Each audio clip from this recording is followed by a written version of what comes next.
Welcome to my class. In this video lecture, we will talk about correlation. In Excel, to represent correlation, there is one particular function and that is named as correl.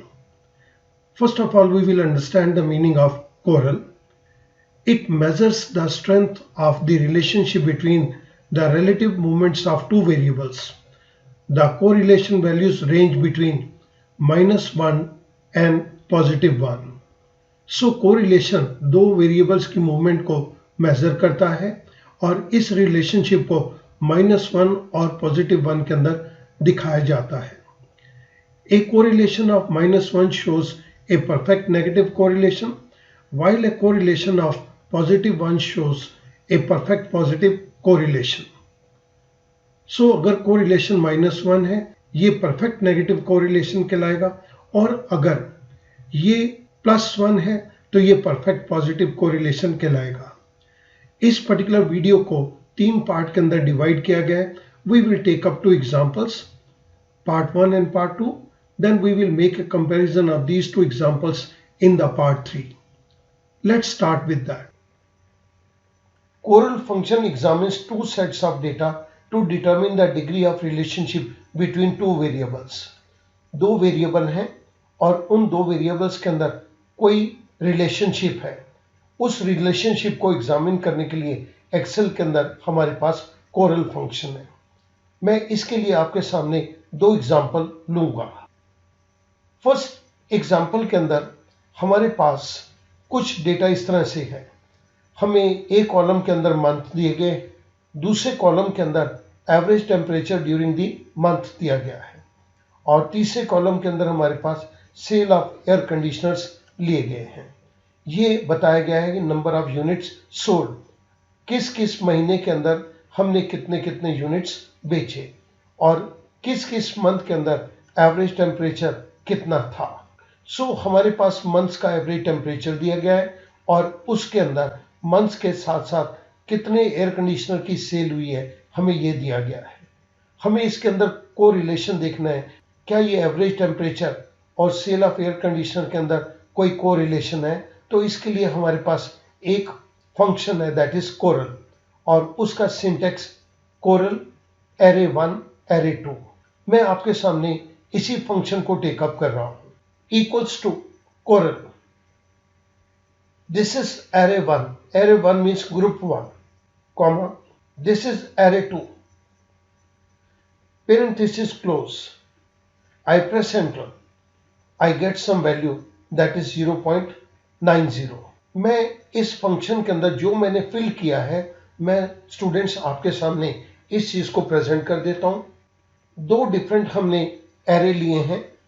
पहला array है C5 to C10 और दूसरा array है D5 to D10. हमने उस case के अंदर correlation देखा तो ये हमारे पास 0.90 है. ये 0.9 क्या शो करता है? The result will be A decimal number between 0 and 1. सो ये 0.90 0 और 1 के बीच का एक नंबर है. लेकिन 0.90 क्या शो करता है अभी हम इसको डिस्कस करेंगे.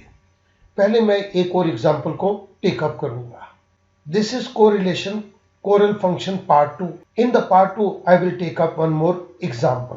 इस एग्जांपल के अंदर आप देखेंगे हमारे पास एक कॉलम के अंदर मंथ्स हैं, दूसरे कॉलम के अंदर एडवर्टाइजिंग कॉस्ट इन रुपीस है और तीसरे कॉलम के अंदर सेल्स इन रुपीस है. हमने इसके अंदर देखना है कि क्या कोई कोरिलेशन है एडवर्टाइजिंग कॉस्ट और सेल के अंदर.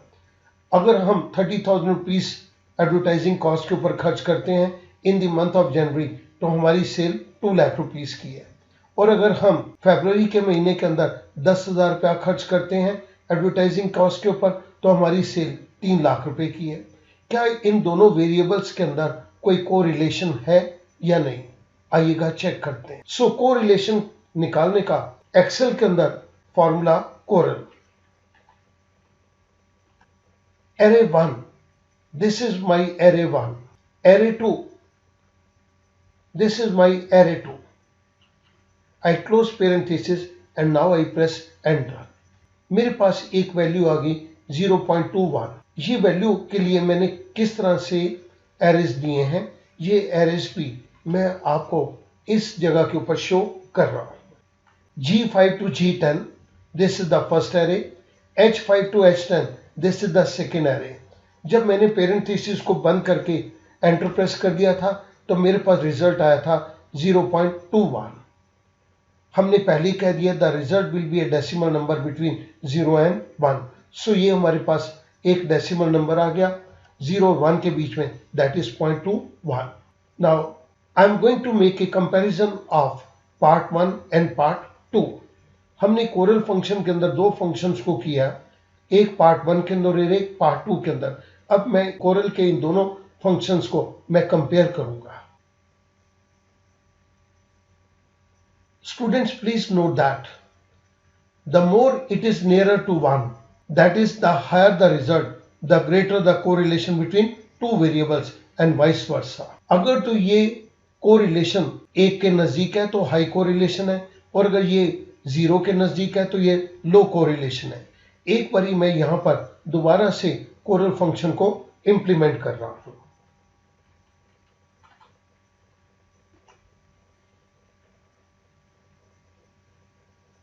फर्स्ट एरे, सेकेंड एरे, मेरे पास वैल्यू आई 0.90। मैं सेकेंड एग्जांपल के अंदर कोरिलेशन को टेकअप कर रहा हूं with the help of correl function. First array, that is advertising cost. The second array, that is sales. मैंने एंटर प्रेस कर दिया, आई गेट द वैल्यू 0.21। यहां पर अब अगर मैं कंपेयर करता हूं तो मेरे को दो चीजें मिलती हैं। यहां पर एडवर्टाइजिंग कॉस्ट और सेल के अंदर लो कोरिलेशन है, इट मींस दोनों वेरिएबल आपस में ज्यादा जुड़े हुए नहीं हैं। लेकिन यहां पर average temperature during the month and sale of air conditioners के केस के अंदर मैं देखता हूं कि कोरिलेशन 0.90 है, ये एक की तरफ बढ़ रहा है। The more it is nearer to 1, that is the higher the result, the greater the correlation between two variables। तो मुझको ये पता चल गया कि पहले एग्जाम्पल के अंदर जहां पर हमने average temperature during the month और सेल ऑफ एयर कंडीशनर को लिया है, there is high correlation. It means जैसे जैसे टेम्परेचर बढ़ रहा है वैसे वैसे हमारी एयर कंडीशनर की सेल भी बढ़ रही है। लेकिन सेकेंड एग्जाम्पल के अंदर हमने ये अंडरस्टैंड किया एडवर्टाइजिंग कॉस्ट के साथ सेल्स ज्यादा रिलेटेड नहीं है। आपने अगर एडवर्टाइजिंग कॉस्ट ज्यादा इनकर कर दी तो ये जरूरी नहीं है कि सेल बढ़े। आप इस केस के अंदर देखिएगा 20,000 रुपीज हमने एडवर्टाइजिंग कॉस्ट के ऊपर खर्च किया है तो सेल 4 लाख की है। नेक्स्ट मंथ हमने 90,000 रुपीज खर्च किए एडवर्टाइजिंग कॉस्ट के ऊपर, तब भी हमारी सेल 4 लाख की है। तो यहां पर ये चीज शो करती है कि इन दो वेरिएबल्स के अंदर एडवर्टाइजिंग कॉस्ट और सेल के अंदर कोरिलेशन ज्यादा नहीं है। हमने इसको नाम दिया दिस इज लो कोरिलेशन, और हमने average temperature during the month and sale of air conditioner को नाम दिया there is high degree of correlation. Students, मैं उम्मीद करता हूं कि ये बात आपको समझ आ गई होगी। आपने एक चीज को याद रखना है, अगर कोरिलेशन की वैल्यू 1 की तरफ जा रही है तो ये हाई कोरिलेशन को शो करता है। अगर ये कोरिलेशन की वैल्यू 0 की तरफ है तो ये शो करेगा there is a low degree of correlation। I hope that you must have understood these two things very well. Thank you very much.